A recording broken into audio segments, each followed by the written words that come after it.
Terima kasih Anda masih bersama kami. Bagi Anda yang baru saja bergabung, kami hadirkan kembali 3 berita utama hari ini.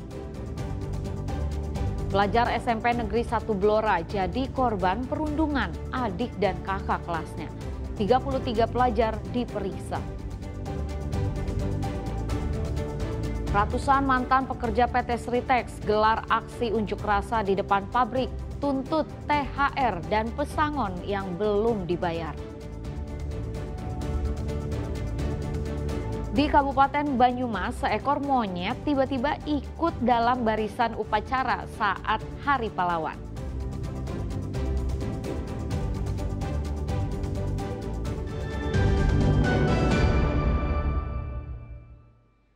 Strategi jangka pendek mengatasi banjir yang tak berkesudahan di Demak dengan membangun rumah pompa. Saat ini pembangunan baru mencapai 20% dan diperkirakan rampung pada akhir tahun.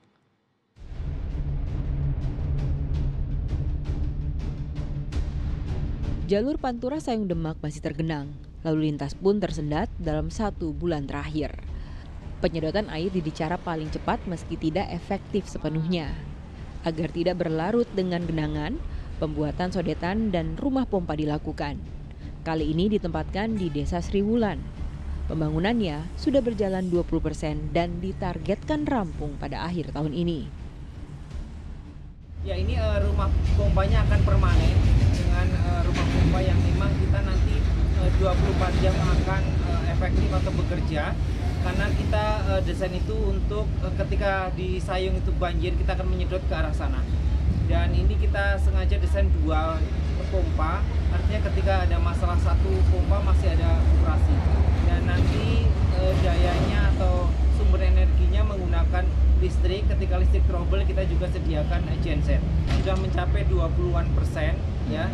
Dan ini akan beroperasi mudah-mudahan ketika pompanya nanti datang itu pertengahan Desember.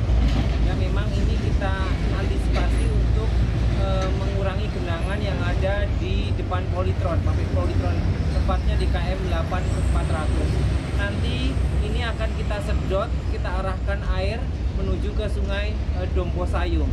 Kita menggunakan pompa 1000 liter per detik atau 1000 LPS dengan 2 pompa masing-masing 500. Nanti akan ada 2 pipa yang akan mengarah ke Sungai Dompo Sayung, diameternya itu 40 cm.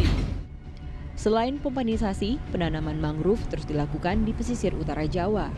Meski memakan waktu, tindakan ini dapat mengatasi abrasi untuk jangka panjang. Adapun cara lain pemerintah untuk mengatasi banjir ini dengan membangun giant seawall. Ali Muftagirin melaporkan dari Kabupaten Demak. Seekor ular piton sepanjang 3 meter dievakuasi petugas pemadam kebakaran Kabupaten Boyolali kandang ayam milik warga di Desa Bangak, Kabupaten Boyolali. Ular ditemukan dalam kondisi perut membesar setelah diduga memangsa ayam.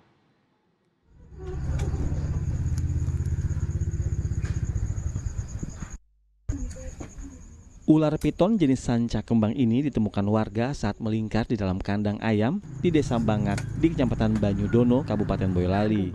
Saat ditemukan, ular berukuran 3 meter ini tampak berada di pojok kandang usai menyantap ayam. Evakuasi dilakukan dengan mudah karena ular biasanya diam dan tenang ketika perut sudah kenyang. Keberadaan ular diketahui pemilik saat terdengar suara berisik dari dalam kandang. Ya, tadi sekitar di pojokan situ kelihatan lungker, terus lapor ke damkar. Memang habis mangsa ayam seperti apa? Iya, habis mangsa ayam. Karena sudah memakan 1 ekor ayam tadi,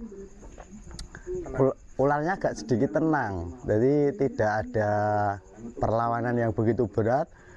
Karena ularnya juga begitu besar dan panjang, jadi kita evakuasi 2 orang masih bisa terkendali dengan aman. Begitu. Iya, Mir. Tempatnya, Mir.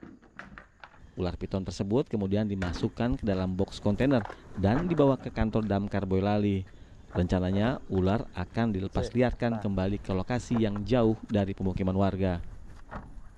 Yulianto melaporkan dari Boyolali.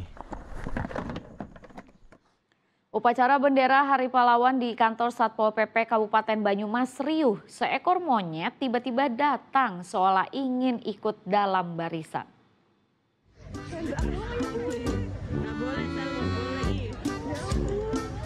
Ada yang bandel saat upacara Hari Pahlawan di kantor Satpol PP Kabupaten Banyumas. Seekor monyet tiba-tiba ikut nimbrung. Kehadirannya membubarkan barisan. Ada yang sibuk menangkap, ada yang hanya menyaksikan, ada pula yang menjadikan peristiwa ini sebagai lelucon.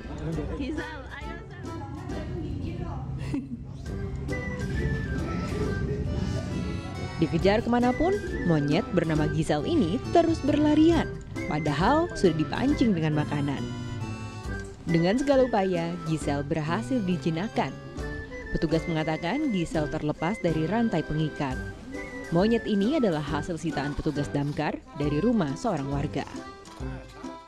Tadi pagi rantainya itu putus, jadi putus, terus akhirnya dia mengejar ke keramaian dan teman-temannya sudah siap untuk melakukan upacara di dekat, terutama kebetulan kok yang di dekat itu anak-anak perempuan, lari semua bubar. Sempat heboh ya Pak ya? Sempat heboh, sangat-sangat heboh, bahkan tadi OPD lain yaitu di sampingnya Bedalitbang juga ikut bubar juga akhirnya, tapi terus kembali lagi kita melakukan kegiatan. Tapi upacara tetap dilanjutkan? Tetap dilaksanakan dengan hikmat. Gisel si monyet sudah aman dan tenang, upacara di kantor Satpol PP kembali dilanjutkan. Ada-ada saja ya kejadian di awal pekan. Mardianto melaporkan dari Banyumas. Peringatan Hari Pahlawan di Kota Semarang berlangsung meriah tanpa ada gangguan. Dalam kirap dibentangkan bendera merah putih sepanjang 1945 meter.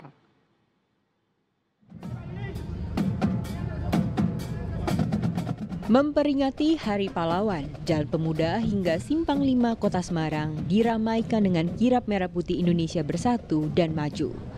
Pelajar, mahasiswa, komunitas budaya, organisasi mahasiswa hingga TNI Polri unjuk penampilan terbaik mereka. Dalam kirap juga ada pembentangan bendera merah putih sepanjang 1945 meter sesuai tahun lahirnya bangsa ini. Kirap untuk peringatan Hari Pahlawan jadi momentum penting untuk menanamkan semangat nasionalisme bagi generasi muda sekaligus mengapresiasi para pejuang. Tentang harapan bangsa ini ke depan setelah sekian tahun kemerdekaan kita, bahwa dibutuhkan nilai-nilai kebersamaan agar kemudian pembangunan di segala bidang ini dapat berjalan dengan baik, dan harapan dari bangsa ini bahwa tidak ada satupun anak bangsa yang tertinggal dan tidak merasakan yang namanya kemakmuran. Sehingga kirap merah putih ini supaya generasi terusnya itu masih bisa mengapresiasi pengorbanan para pendahulu kita, sehingga bisa menanamkan jiwa nasionalisme, menjaga persatuan dan kesatuan dalam negara kesatuan Republik Indonesia.